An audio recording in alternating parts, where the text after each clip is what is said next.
So good to be here with everybody. So this is our um August 13th meeting of our Marin Sonoma Hub. I guess you all saw my email, so you can see the possible agenda items, and they're in this not necessarily in any order. So Anna, if you have something that you want to start with, we could start. Or maybe do we need to introduce ourselves? Well, I don't know. We have a couple of new people here. Yeah, here's Christine. Good. Melissa, and Rick. And here's Christine. Good to join us. So I'll tell you what.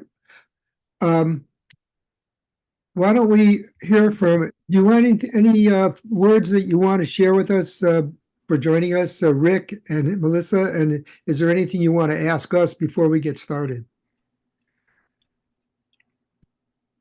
I'll jump in. I was invited by Anna to,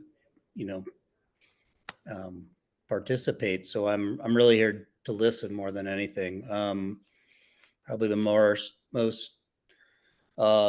relevant parts of my background is I was a farm manager for a organic and biodynamic certified vineyard in Sonoma County for 8 years. For 3 years, I ran a construction department doing ecological restoration. So I kind of represent agriculture and ecology. And way before that, I have a lot of years in public service through AmeriCorps, Peace Corps, working with farmers. So, okay, good background. I'm Melissa Harmon. I'm in Alameda, California. I was a curator at the Pacific Pinball Museum where we reconstructed old pinball machines. And I've been studying the past few years about what's going on, with overshoot and collapse, and found my way here because of, agreeing with Joe Brewer's point of view.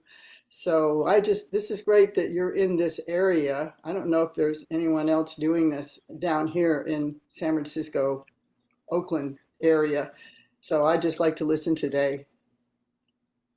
I'll tell you what, it would be a good idea if you could put your email addresses in the chat, and I'll pick them up if you'd like to continue with us, so I could get you in our distribution list. And also, Melissa, I don't know if do you know about the Bay Area Trust, the Bay, what is it called? The Bay Delta Trust, which is the work that Lawrence Godeska has done regarding the major watersheds, the major bioregion, I guess, of the two major rivers that empty into the Delta. So you know about. Thank you. I'm interested in that. And, I know this group is going to look at those things, the Sacramento, San Joaquin Delta. I'm very interested in that. So thank you. And I'll put my email there. Yeah, and you too, Rick. So look at, do I need to put up at all on a screen the bullets that I presented as topic items, or do you want to just jump in? Anna, do you want to jump in first, or how should we begin this? For those of you who don't know, they're roofing our roof right over my head. Bang, bang, bang, bang. So I'm keeping myself muted most of the time. It's a little better in here than in the other room. I think, Pat, that we need to really jump right into some of the questions that you brought up, because defining what we're doing going forward, getting clearer about where we are right now with our group and what we need to do immediately ahead of us is a key thing. And then I would like to discuss what Rick brought about the intersection with some of the systemic activity like the California there it is right above my head. California Biodiversity Project. Okay. So that's important. And I think getting a little clearer about our approach rather than spending a lot of time. And I wanted to say to Annalika that I really learned a great deal from your presentation. It's a new idea for me. I know Jeff is very familiar, but I really appreciated it. Thank you so much for doing that. So let's just dive in with the question. Yeah. Which the one that Penny brought, I think. How can you phrase it, Pat? Do you have it? I'm going to hold on a second. I'm going to share screen and also if you had a chance to see Christine's letter this morning or email, it's very much to the same point that can you all see this now? I have the share screen. Can you see this? Yes. Yes, and you have two hands up too. I have two hands up. Yeah. Oh, Christine, yeah. Maybe I just want to give you I want to give you a little taste from down here as an example of what I think what we're all talking about. And here's what I put together last night. Here is what it looks like for me in the Lagunitas Creek watershed. I've got, these are sort of the players in the project, the organizations. Am I doing feedback on noise or is that somebody else? Somebody else. Okay. There's something going on in the comments. Reimagine San Geronimo. This is what used to be the golf course. Now you can see there's 4 organizations here, and the last 3, I think they're either, I think some of these are organizations that get paid for their service. So there's that. Then there's the Lagunitas Creek Stewardess Plan, which it's a big long plan, put out in 2011, and part of that is an organization called the Lagunitas Creek Technical Advisory Committee, and you can see all the organizations here that have their players on this, dealing with the plan for stewarding the Lagunitas Creek. These are my contacts. Ken Booley from Spawn, and they're one of the players, and Jason, who is one of the Coast Miwok members of the Tribal Council, and Joseph Sanchez, who is on the Coast Miwok Tribal Council. He's a consultant for the Lagunitas Creek Advisory Committee. So in a way, that's an example of what I'm hearing from other people. I mean, I listened to Christine, I read Christine's email, and we were all up there in Santa Rosa last week, and we see that there's a lot happening already on the ground. And so how do we play a role, I guess, in weaving together these various organizations that are already starting? And I think this is a theme I'm hearing from you and Rick, bringing Rick on. How do we build a bioregional vision with these organizations are already starting? So I don't know if I'm saying it concretely enough. And maybe Christine, if you want to jump in from your point of view today, go ahead from your email, because I know you had your hand up. Am I speaking to the same point you're making on your email this morning? Yeah, thanks for that you got to that. And yeah, sorry it was the last minute. So yeah, I think so. And I know for me, there's always like a lot. I mean, it can get so sort of baroque and and decorated with different perspectives and ideas and everything that I have to kind of really, from my own mental and psychological state, have to refine it to something simplistic. And so that's just what I do for myself. And that's what my email kind of spoke to.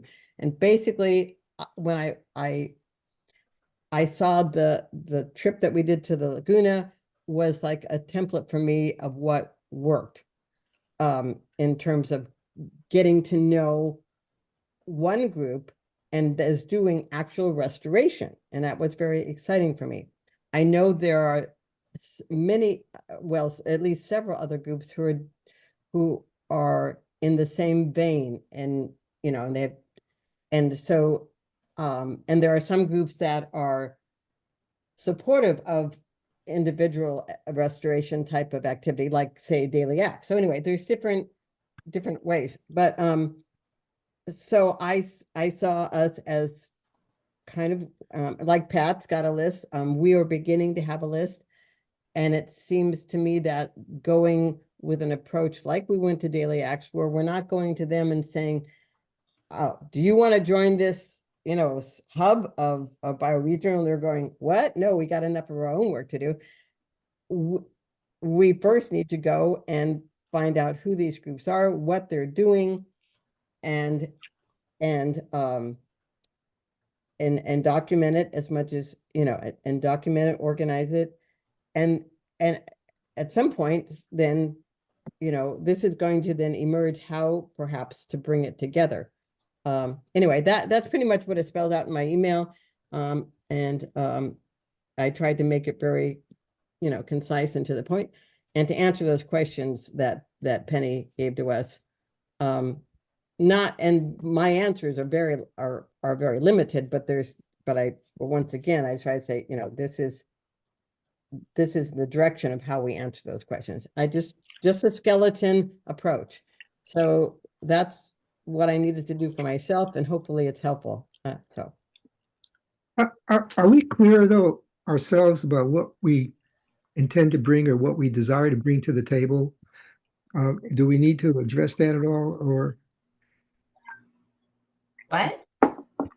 are we? I mean, do we know what are we clear? Do we know what we're about from our statement, our hub statement of last month? That is there anything that is not clear about where we are?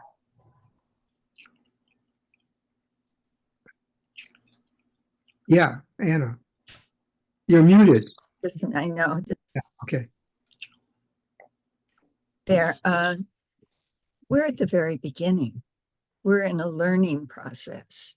We don't have anything to offer at this point particularly, but what we're doing is seeing, I think the key word that Penny put, when we do have our picture, we can offer a way to weave together different people who are far more experienced on the ground, like Rick, than I know a lot more. We can weave some of, I see us as initially as forming a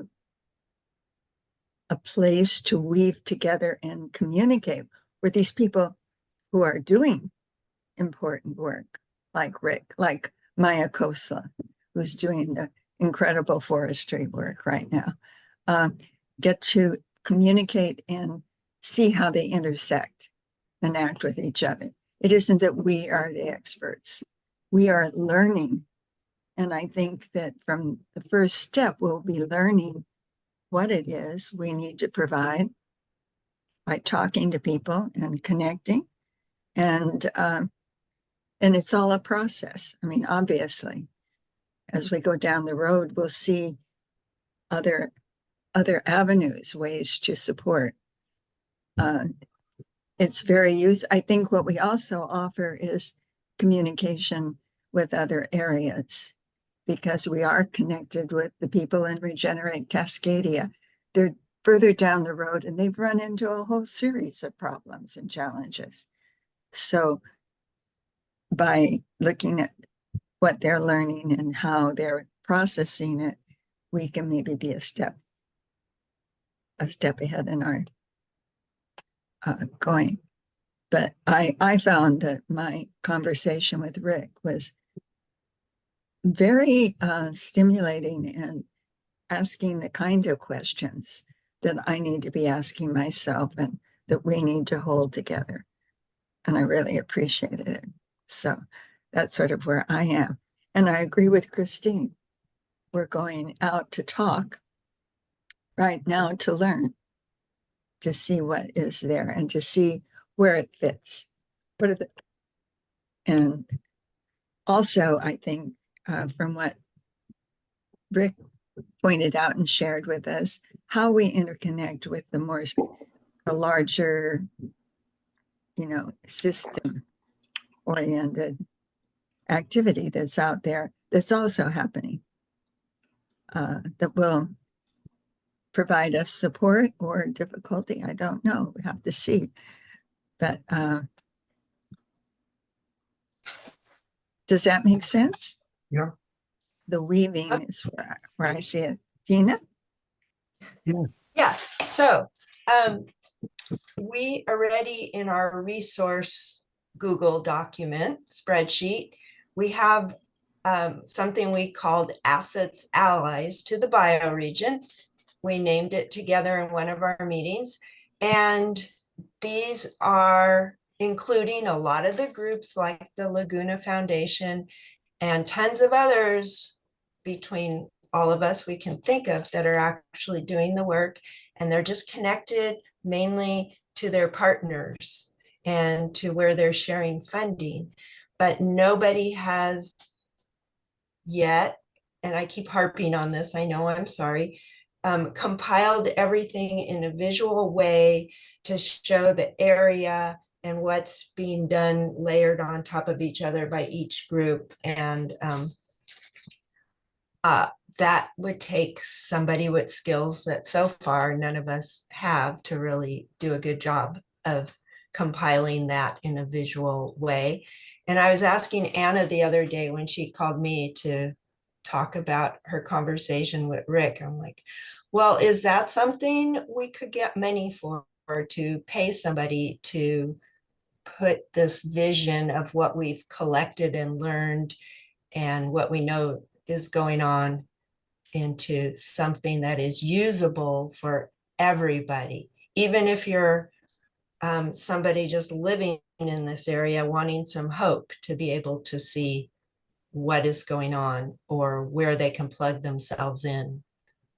And on another, so yes, Christine, I agree with you. That's what we're doing. I think we need to go to Occidental Arts and Ecology and talk to somebody about the watershed restoration document that they published in 2018.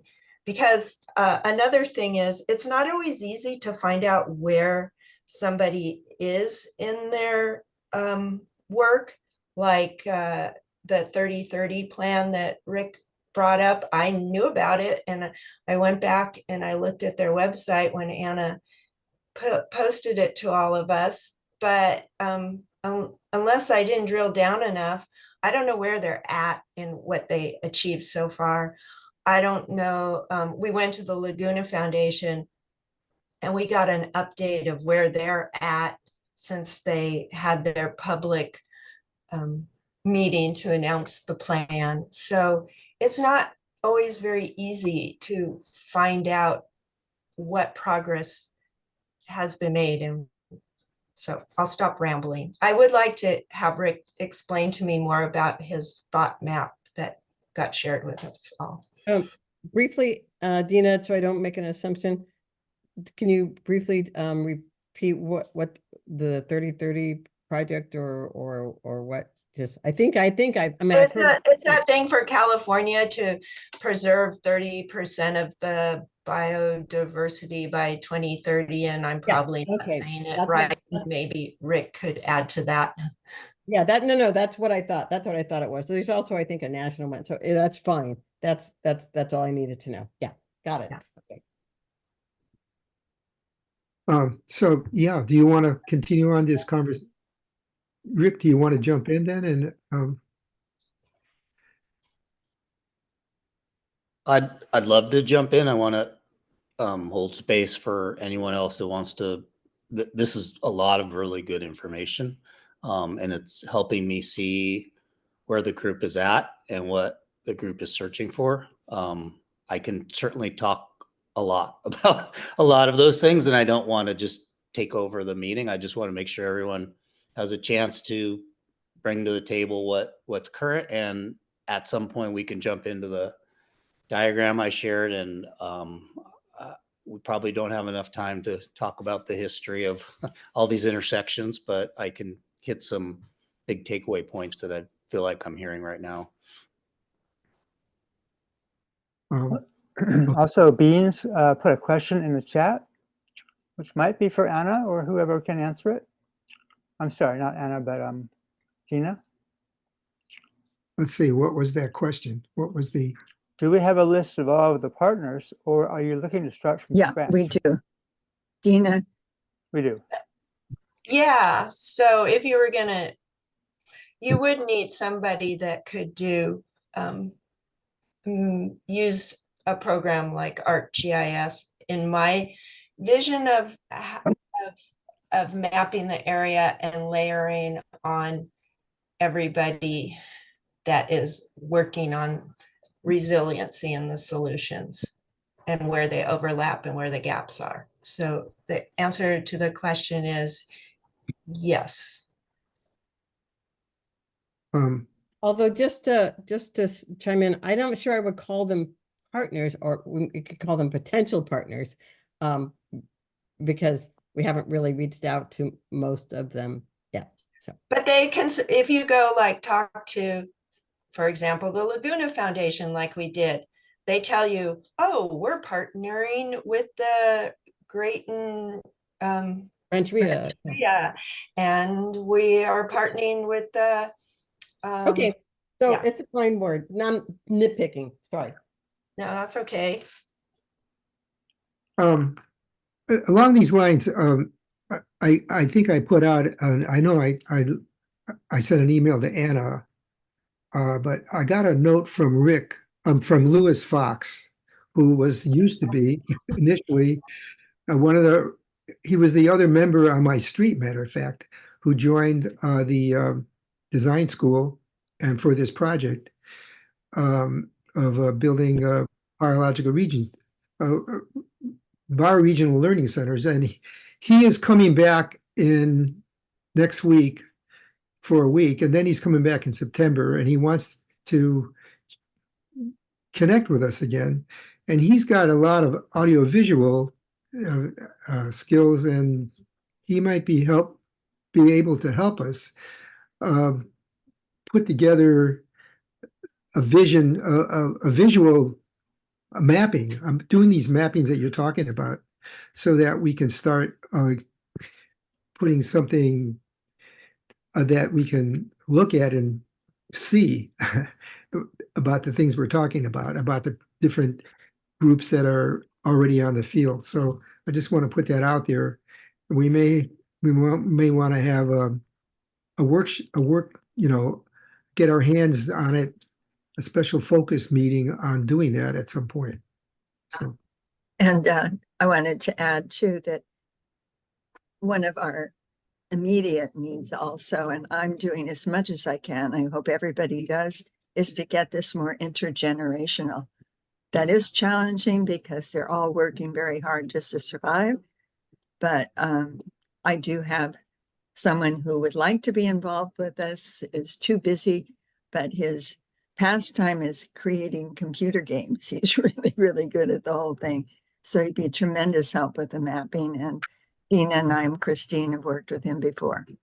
So, and he met you, Rick. It's, yeah, Brian. So we do have to get some younger help if we can, and people who are, I think the intergenerational quality of this is going to be very important going down the road.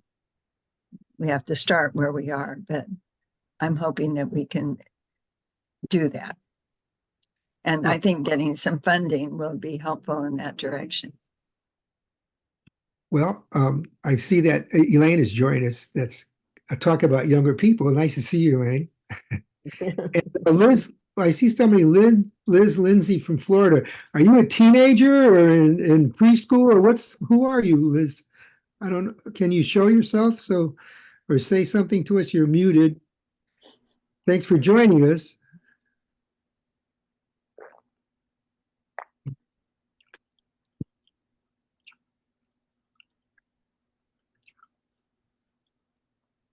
So, oh, I don't have audio or video capability. Oh, I see. Okay. Well, uh, thanks for joining anyway. And why don't you, if you feel like continuing with us, put your email in the chat. I can get back to you. Oh, I see. Florida right to cleanwater.org. Okay. So, I don't want to get off the track here. So where are we? I'm sorry. Did anybody want to respond to? Beans wrote in the chat, we need some on-the-ground work to get younger people interested.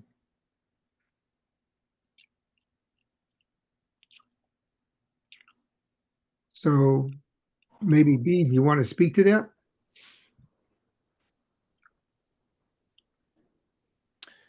Can I make an Yeah. observation? Okay. Thank you, Bean. I will speak very briefly. I love the idea of doing the mapping and the overlaying stuff with a real map. That sounds awesome, but I don't see how we're going to get intergenerational interest with that type of work necessarily, because younger people, and I don't even call myself young as I'm a 40-year-old man who's, I'm halfway done. So, but people younger than me and like say, for example, over on the Ogallala Aquifer project and stuff that I'm also working with over in Texas, like we're already planning on the ground works for next year to get people interested, to get volunteers ready and that kind of stuff. So I would love to do something on the ground, no matter how simple and easy it is. And I know Rick has some experience with the on the ground work, right? So maybe you could suggest, Rick, some simple as hell on the ground work, maybe that we can the whole thing is kissing babies and shaking hands, right? Like we need to get out there and like meet the regular people, not just the people at like Laguna de Santa Rosa who are already like high level, right? Like we need we need that younger people that don't even know this exists yet, but they're like me who want to go do work, So anyway, I'm going to shut up now. Oh, well, I know a bunch of 20 somethings that are out there with their hands doing the work, and they don't have a big, they know their silo of who they're working for or volunteering for, but I see what you're saying, Beans, about it's not going to automatically get intergenerational people, but it still amazes me that with all the work being done in this area, nobody, when I ask, has it all mapped out and connected and a way for anybody, no matter how old you are, to see what's going on and where they fit in or where they could fit in. I'm just wondering if the mapping the complexity of the mapping has to be so difficult that we need an ARC, one of those official mapping people, because like really, like how easy would it be just to put in your zip code and then list every project you could get involved in and all of the subgroups and other such things.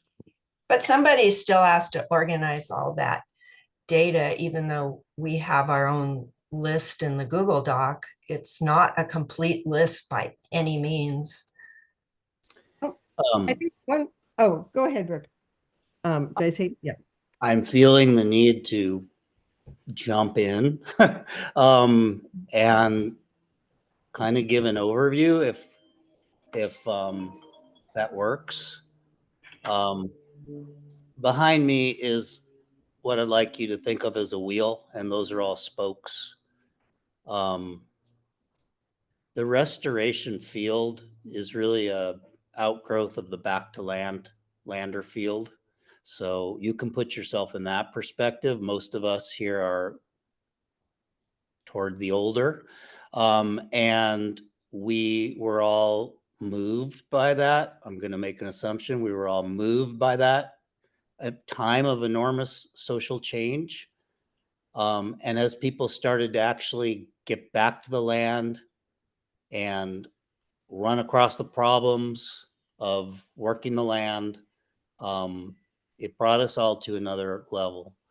So what I see with this group is a lot of questions about where to begin, where's the information. And the first thing that jumps to my mind is a leadership academy. This is modeled after something like Sonoma County has a leadership academy, and they invite individuals from all ranks of life to understand what makes up life in Sonoma County. And it's environmental, it's economic, it's social services, it's that sort of thing. A lot of the questions that are being asked here have been answered. They're not in all the packages that you might think, but this restoration work, Lagunitas Creek, for instance, restoration work there has happened since the early 90s. So you've got about 40 years of experience of individuals working the land, bringing the salmon back with starts and stops. There's a tremendous history there. And I think it would really benefit the group to get that this is where the restoration field is at. And there's a lot there. What I notice about your resource list is they're all the players that inside the restoration field are very known players. They've been doing that work for a very long time, and they all sit on one side of the aisle. And that's not what you're trying to do here. You're trying to either affect change by taking care of an individual watershed, or you're trying to scale up and affect change by changing the local economy. So what I don't see in any of the documents that I've reviewed is anything about agriculture. And I just think you got to take a huge step back there. And this is a fallacy of the ecological movement. And I've been involved in that movement since the early 90s. We don't think about the enormous importance of our working lands. And we all have to eat every day. And we all intersect with that production of land and working lands.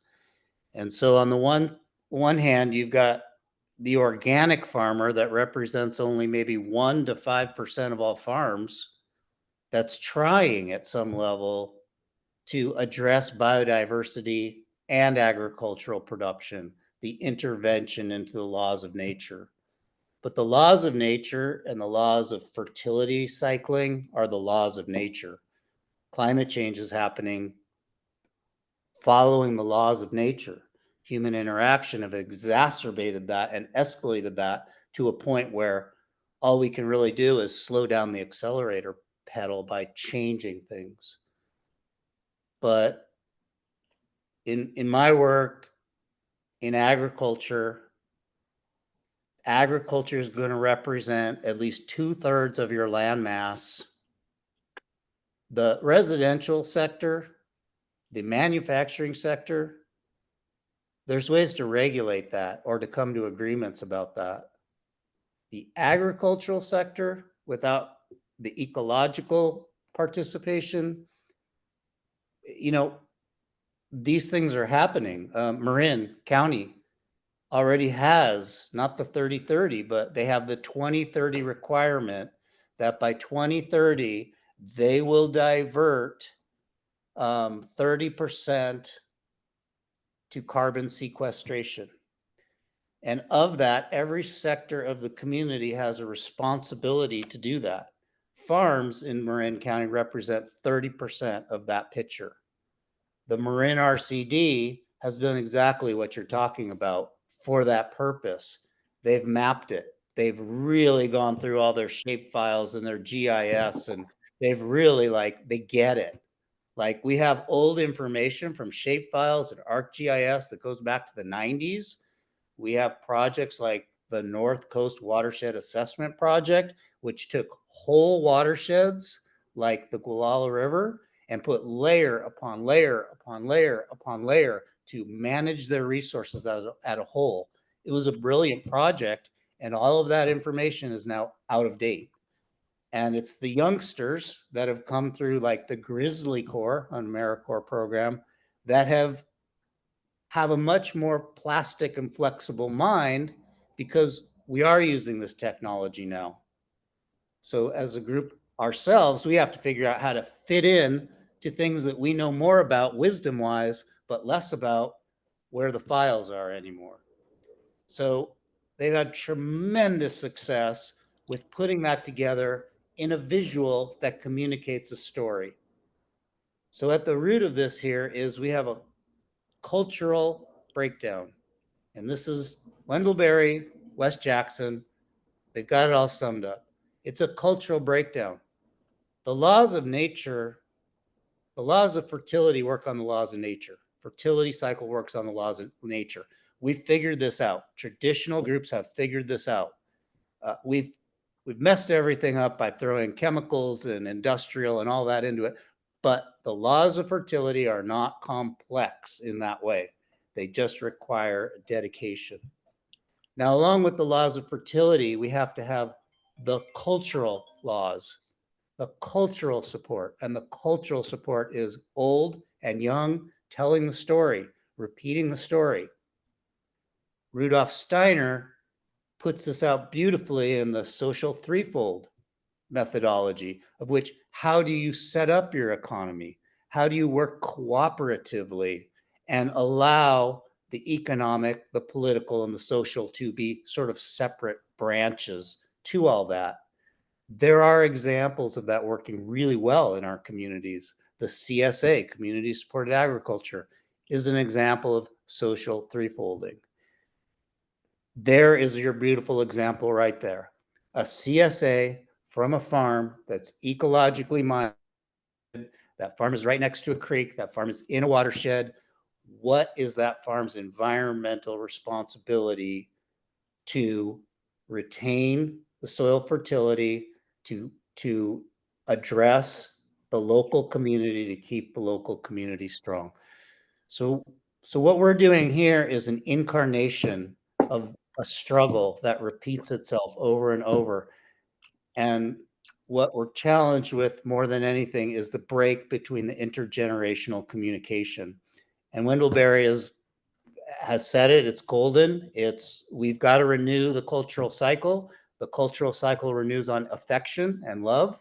And that's how we're going to do it. But as a group, what I'm hearing is this group came together from a bioregional, intense awakening that this is what we want to do.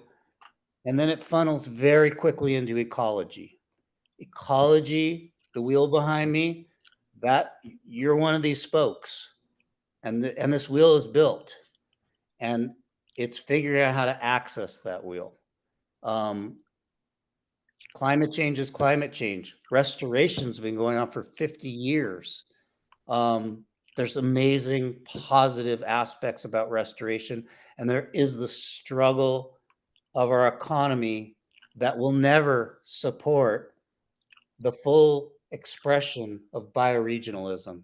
It just won't until nature is the original economy, until we live more like the natives. So I think I should stop. No, agree with everything you're saying, and I get it. And yeah, and and you're right, absolutely right about the economy.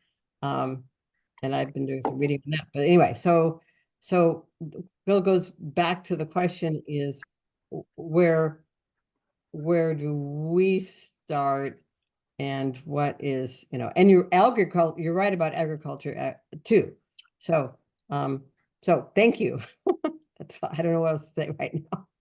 Yeah, thank we're very aware of food and agriculture. We've done deep dives before we took this bioregional course, and it's kind of funny you mentioned we didn't have that in our list because we are aware how it's all related. So that's the thing. There's just so much going on. It's kind of overload, and who wants to keep reinventing the wheel? We just want to recognize that there's ways of living as systems break down, both societal or economic or earth systems, that will give us a better chance of staying alive than other ways of doing things.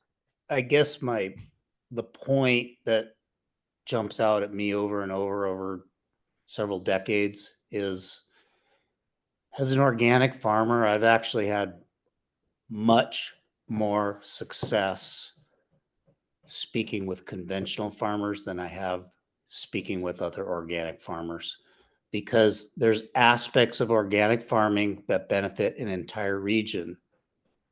And one example that I'll give you is we have a problem with vine mealybug in Sonoma County. So much so the ag commissioner said, we won't even have a sustainable wine grape industry if we can't figure this out.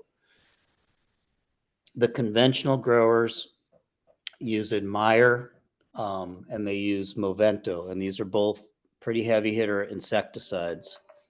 The organic growers use pheromone disruption. So here's an example. Napa County created a pest control district that the growers approved. That pest control district created a tax per ton on the grapes that were sold. That money went back to the UC and the resource conservation districts, and they implemented mating disruption programs, and their mapping clearly showed that the pressures of vine mealybug went down from ranch to ranch to ranch to ranch when they used mating disruption. That means they've reduced pesticides. So they're moving in the right direction. So it was a collective solution that all the growers agreed to tax themselves for the benefit of the whole. That same conversation will not happen in Sonoma County. We created a pest control district. It's a special district of the state. It's like a weed management district. It's like a firefighting. It's like a resource conservation district. They're special districts of the state. The taxpayer agrees to tax themselves to happen. That will not happen in Sonoma County because those that own more land feel like they're asked to pay more than the small grower, and they feel like the small grower isn't as responsible. So this is down in the level of dirt that it comes to when we talk about large scale change. I have some criticisms of the environmental community. I have some criticisms that we all stay in our same camp. And my experience is I actually found grape growers to really buy into the idea of sustainability. And what that means is can be very whitewashed. They really did buy into it. And right behind that sentence is how much does it cost? And unfortunately, our thinking isn't linking the solution to the economy. It can, but if you look up agroecology, it's a beautiful theoretical discipline that takes in agriculture and ecology, and there's no mention of economy. It just doesn't work if you're not driving it with the economy, if you're not doing a smart economy. That's why we have slow money. That's exactly what they do. They try to remap how we do agriculture with good investments for sustainable practices. And that idea of what's sustainable is a whole class, so to speak. We can interpret any way we want. There's even problems with carbon farm plans, what they do and what they don't do. It's deep, there's political behind it all. It's moving in the right direction though. But I would say that there's a lot of young people doing this work right now, and they don't have the time, because if they don't have the time and they're really, really like this is their life work, it's because they're working in it. They're the ones doing the GIS databases. They're the ones nimbly putting their hands on. I mean, I was a construction manager and I worked with all those young people, and they can run circles around me with their knowledge of apps and all that kind of stuff. And they lack some information and some wisdom about the bigger picture. And they absolutely lack the understanding of agricultural production and its worth. And until we address that divide, you know, that is probably for me the biggest struggle, is that environmentalists don't talk to agriculturists and agriculturists don't talk to environmentalists. And I have no friends because I'm both, because I raise criticism in both of those communities about how we're doing what we're doing. There does not need to be a divide. Thank you. Hey, Rick, can I ask, do you have any experience with Ag Innovations? Yes, I know their former executive director very well.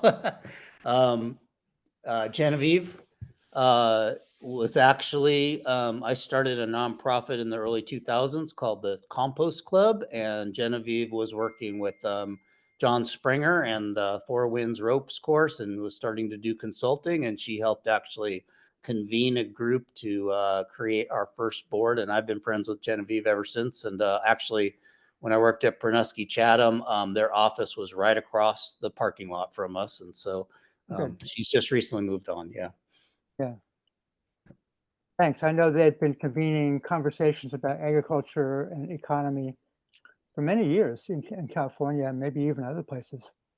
They have. I think another group is sustainable conservation. If you look at what they're doing some really good work. And what they do is a very targeted work. Like they're really going after dairy producers in the Central Valley with, alternate methane production, anaerobic biodigestion, and just really doing things from the make agricultural production strong and better, more sustainable. What was the name of that group? Sustainable conservation. They're based out of Oakland, but they operate in the valley and in this region. Say it one more time, sorry. Sustainable conservation. I'll put it in the chat. Okay.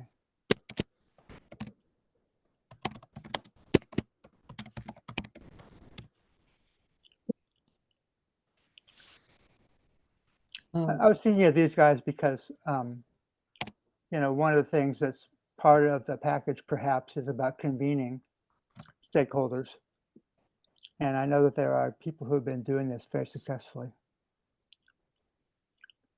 Because you mentioned Steiner, can I also ask you know Jeff Barnum? I'm sorry, I didn't hear you. Do you know Jeff Barnum? Formerly with Rios Partners? Okay. Never mind.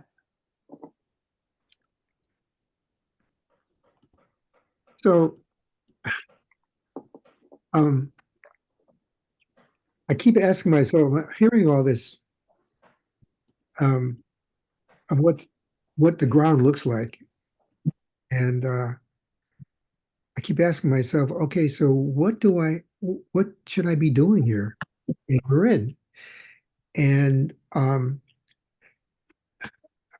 what came up when you were talking, Rick, and I heard a little bit of this from Melissa when she shared how she got into this.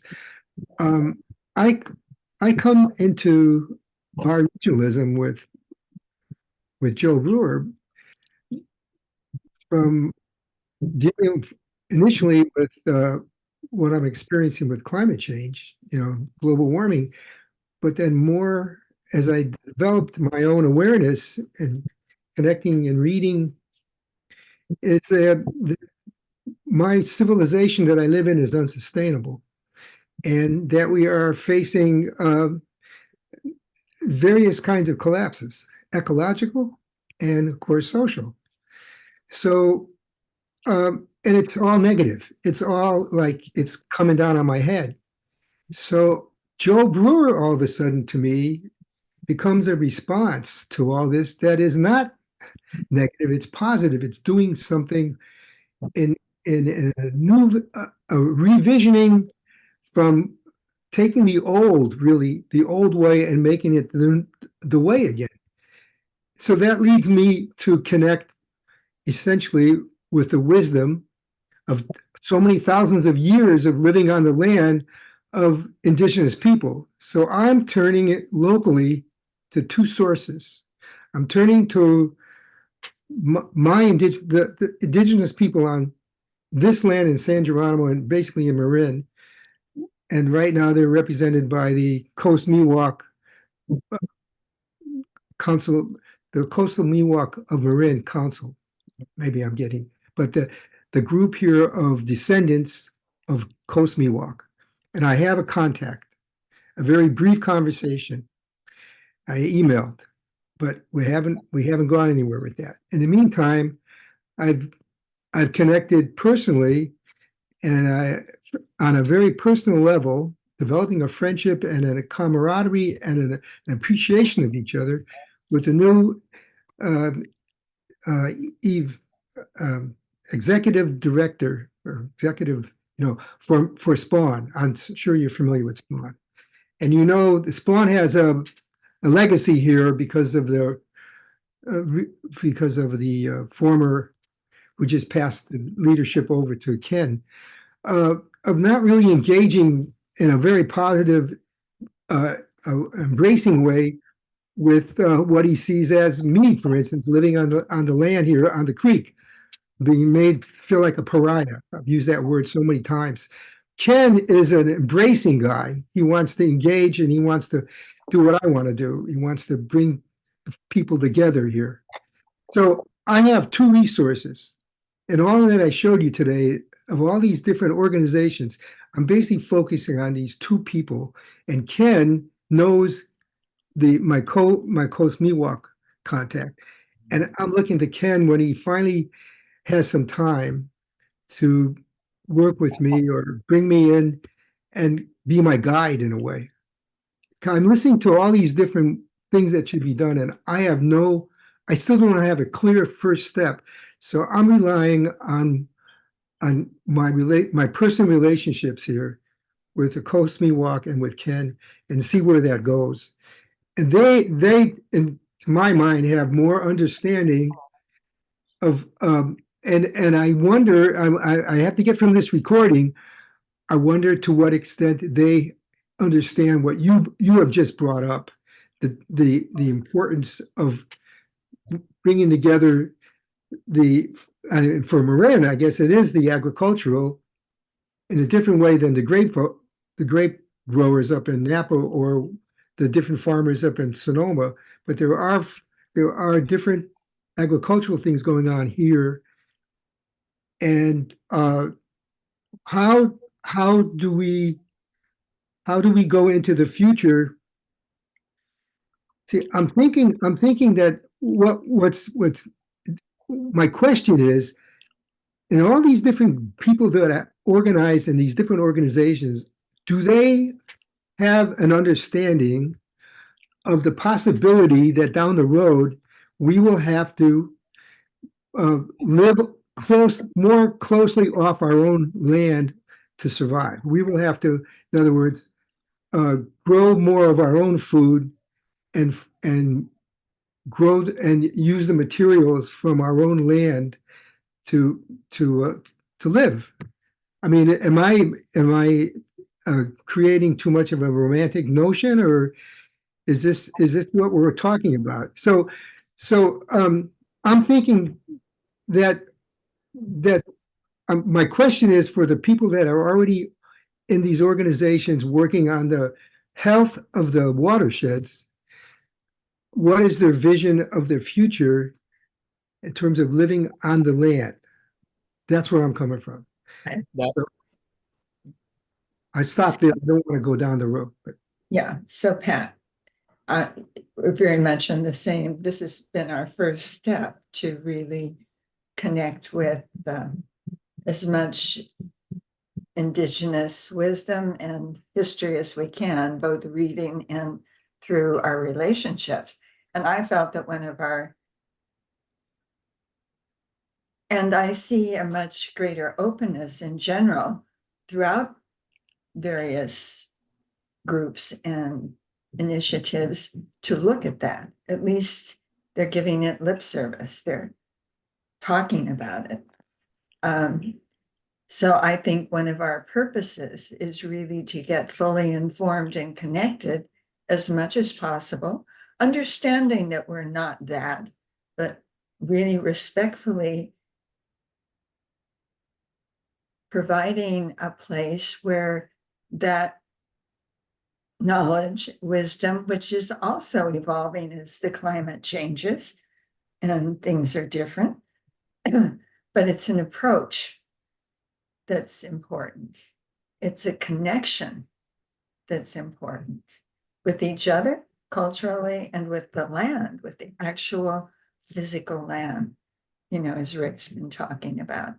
So Yeah. to me, that is something that is the underlying purpose of what we're doing here, to make a place where that can weave into more of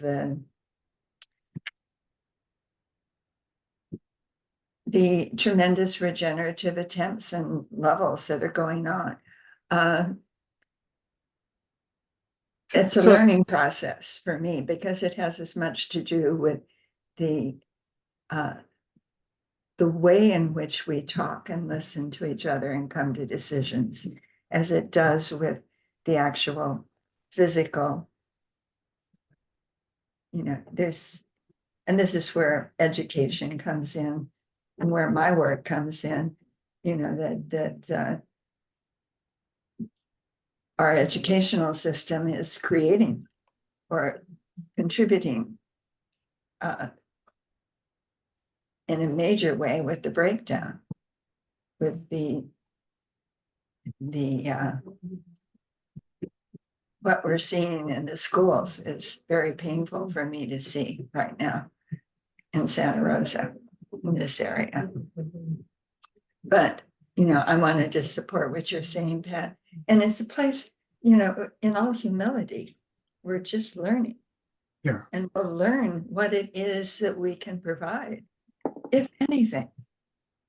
We started with the Food Local Action Group, and we brought a lot of people together, and we did some really good presentations, and people were interested. But how does something like this become meaningful in the larger sense, actually creating some resilience and community connection and support?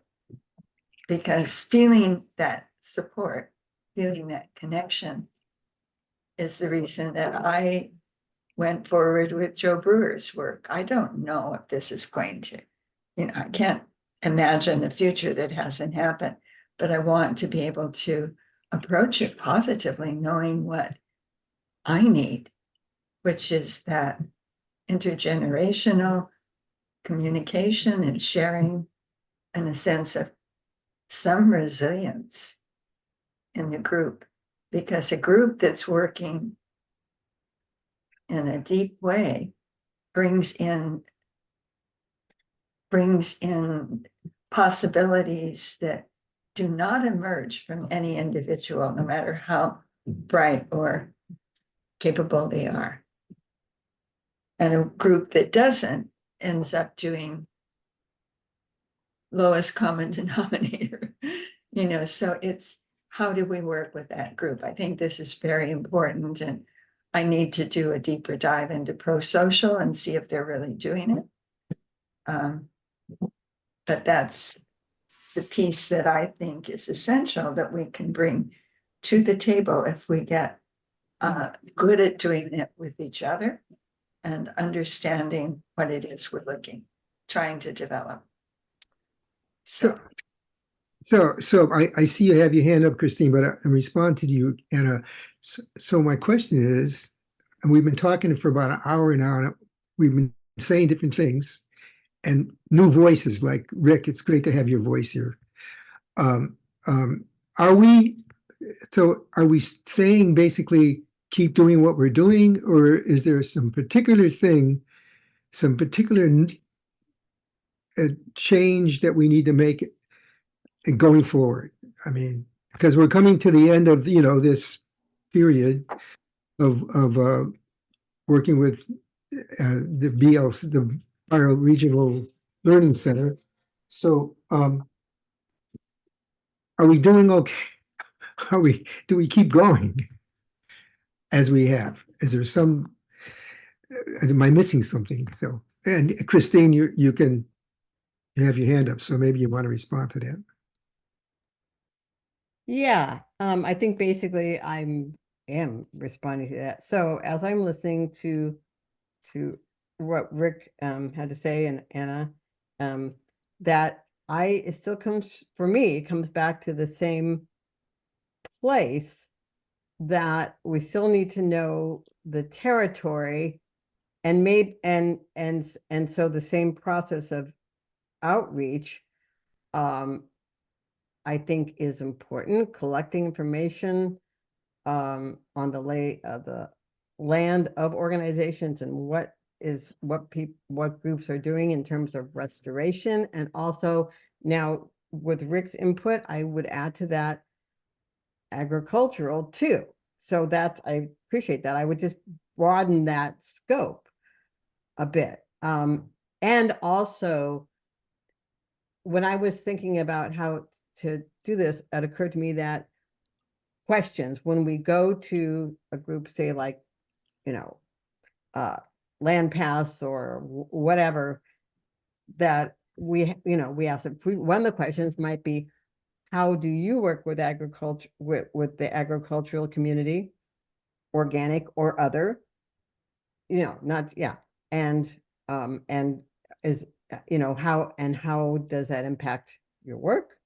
Or, positive, negative, whatever, how does, just a question, as open as a question as possible. So we get open feedback. So that I would add that to that. And I think, asking, yeah, and that would definitely be our questioning.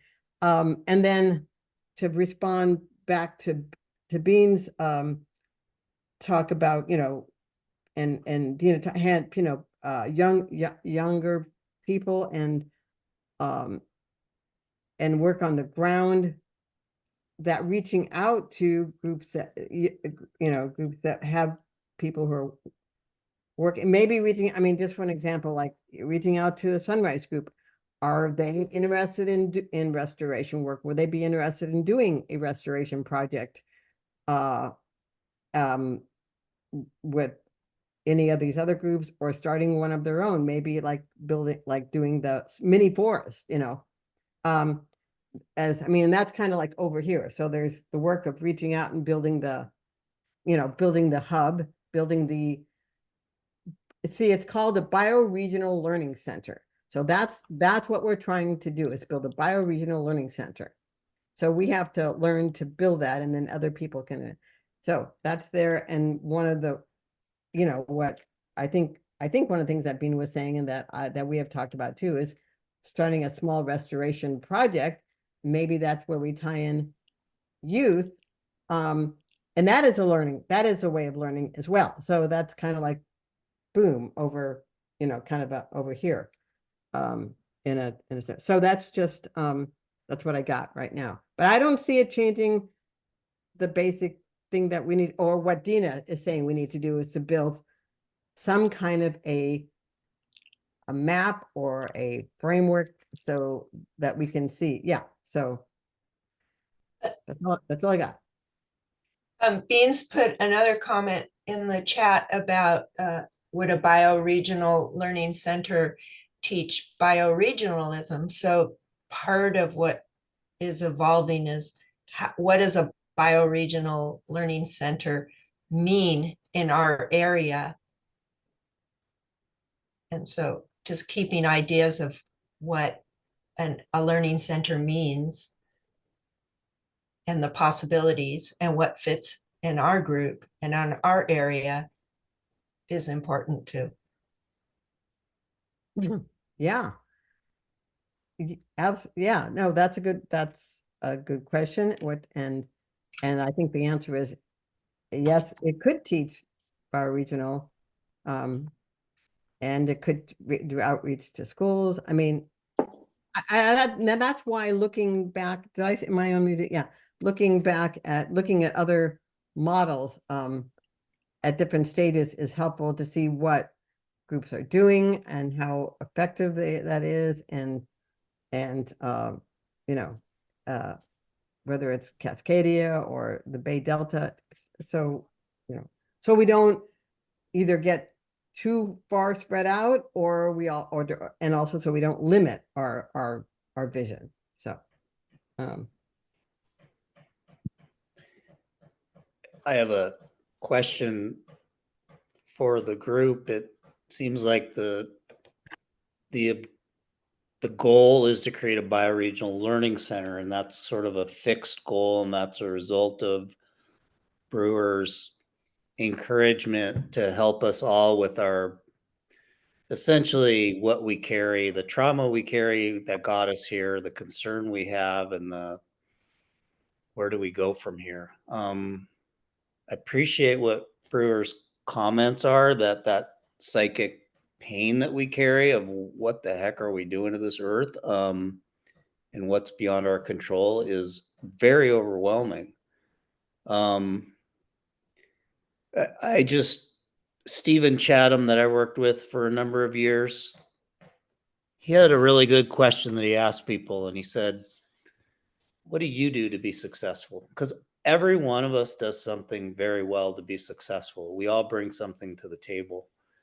And so working within our own experiences of our own self-success, I think, is where you start to help define what part can you affect here. What I've heard is a lot of questions like, we know what we don't know. You also don't know what you don't know. And in terms of what the restoration field has to offer, there's a lot you don't know. The restoration field has evolved over the last 40 to 50 years. And it is not uncommon for the restoration as an industry to have individuals and groups like yourselves approach them.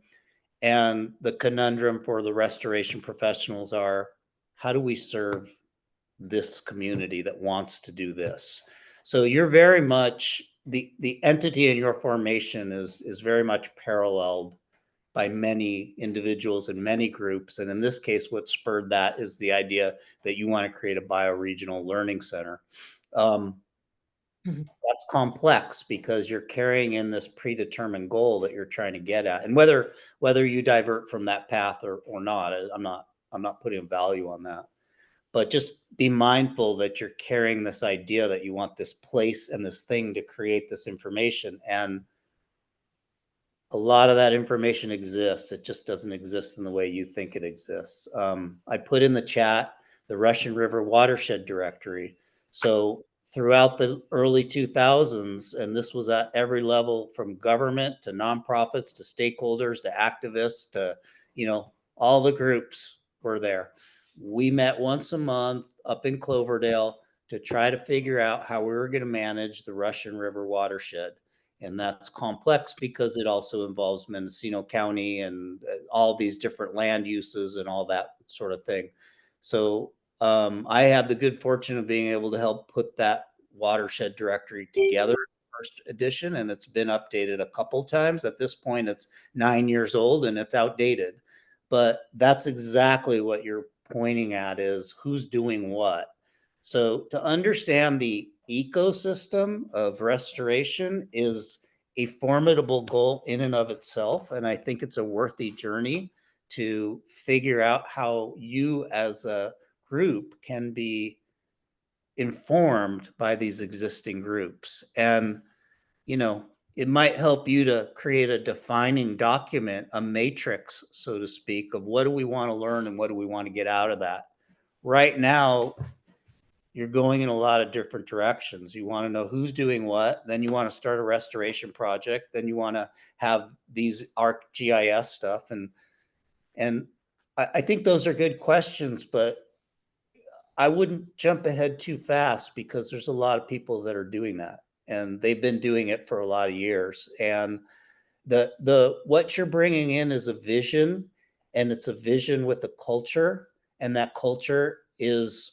peripheral to native ways of doing things, and you can center yourself as an organization that follows the native voice, and I think that's much more effective. I also put in the chat Tending the Wild by Kat Anderson. It's an amazing series. You watch the videos or read it, and it's like the whole way we do land management is just wrong.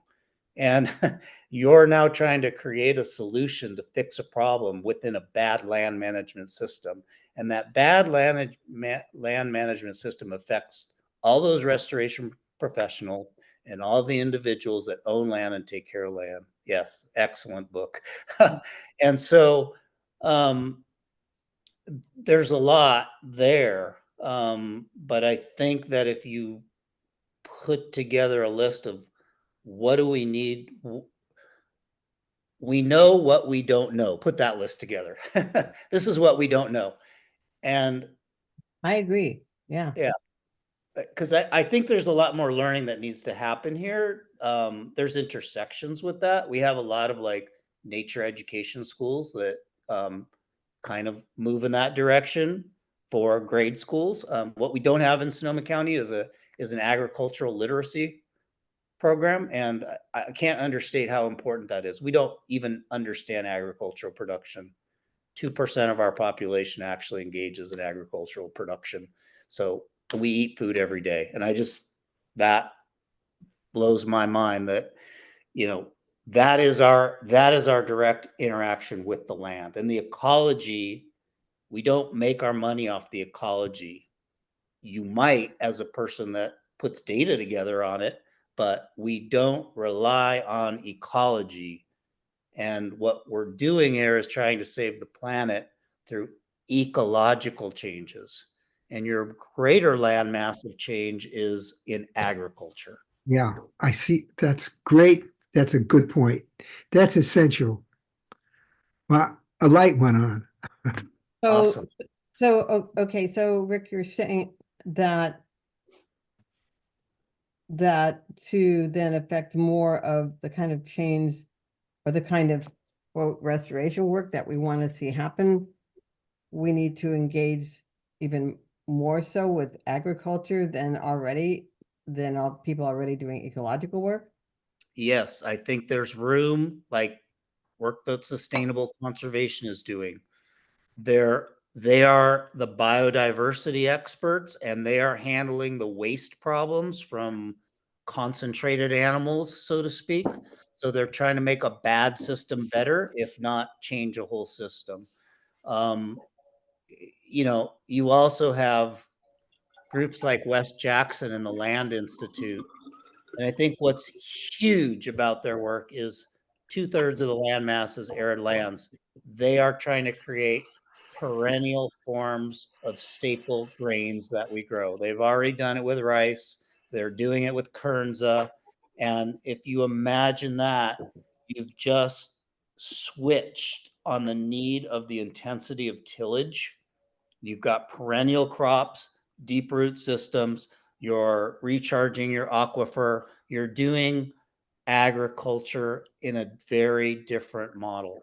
And that can be scaled up to a world market, because no matter what we do on a local, there's always going to be the Mahayana and the Hinayana concepts of Hinduism, where you have the big wheel and the small wheel. And the small wheel right now is the ecological restoration agriculture. The big wheel is industrial agriculture. The big wheel wants to feed the world. And it's not a question that's going to go away. But the small wheel and the big wheel spin together, and you can affect enormous change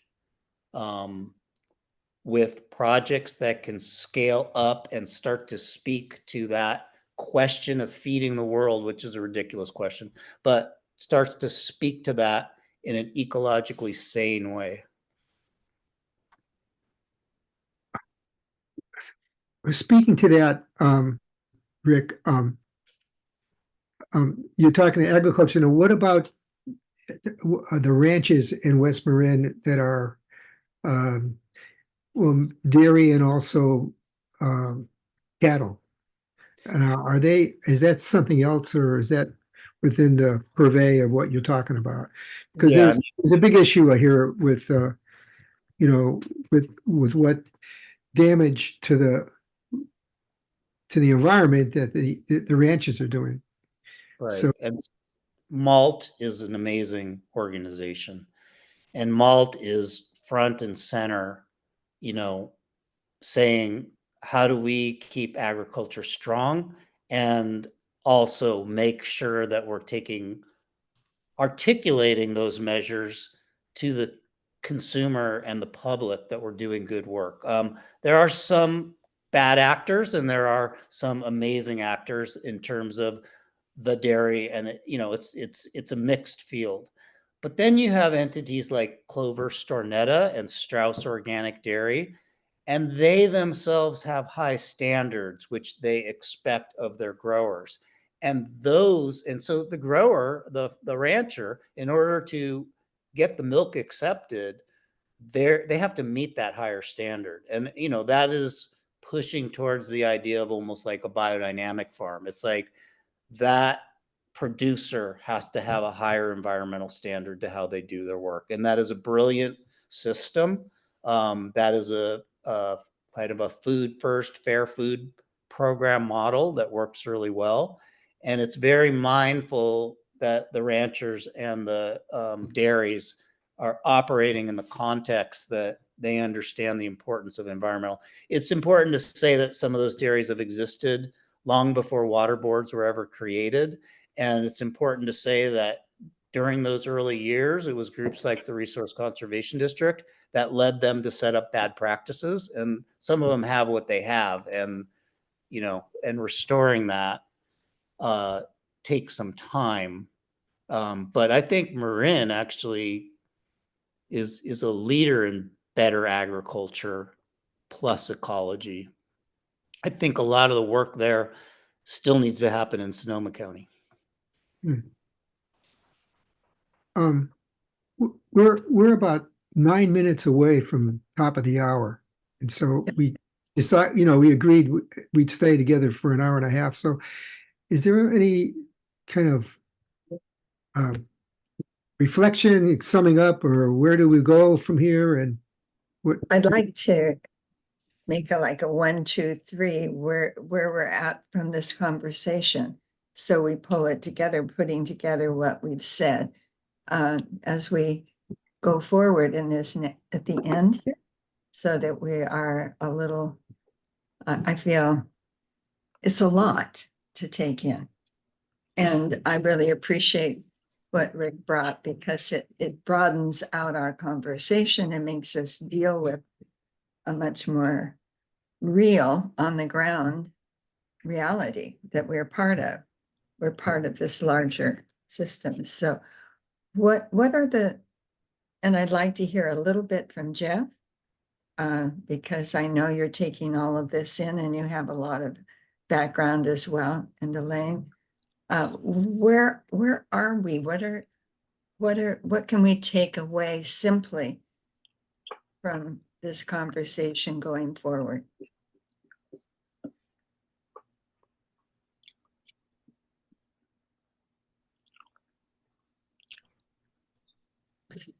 What is our next few steps?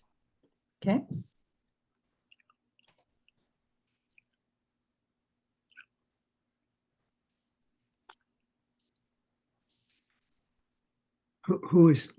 does somebody want to speak to that?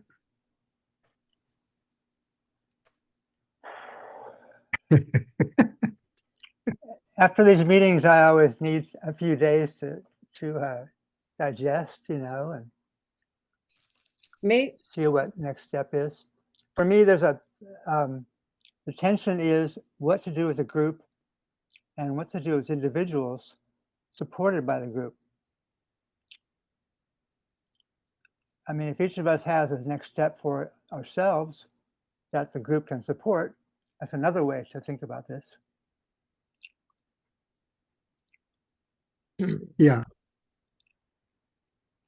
I was thinking also, if we don't really respond to right now before we leave with three points, with three steps to take, or three takeaways, can we continue the conversation by email to each other?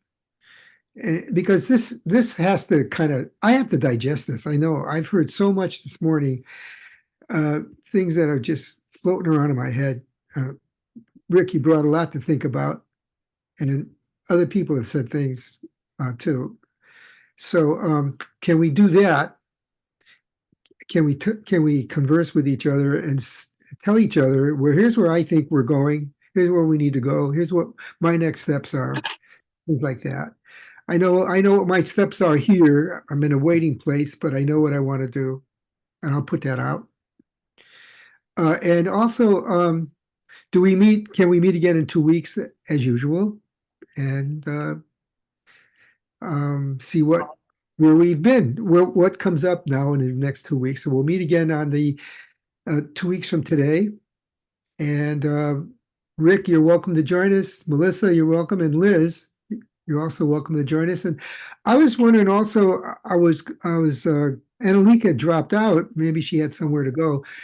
But I was wondering if I'm going to ask her to reflect on what she's heard today and see what she should suggest from her point of view of her regenerative constellations process. You put something in the chat when she left, Pat. Did she say something? Yeah. Okay. And also to that point, Jeff, are you did some nice work before about taking our chat and kind of, can you continue that then, so we'll have something? Yeah. If you send it out, I'll put it out in the, and also get the recording and get it up to the platform. So anybody want to add anything before we sign off? Anything to say about between now and next week, or we're going to meet in 2 weeks? So I'm going to then stop the recording. How do I do that?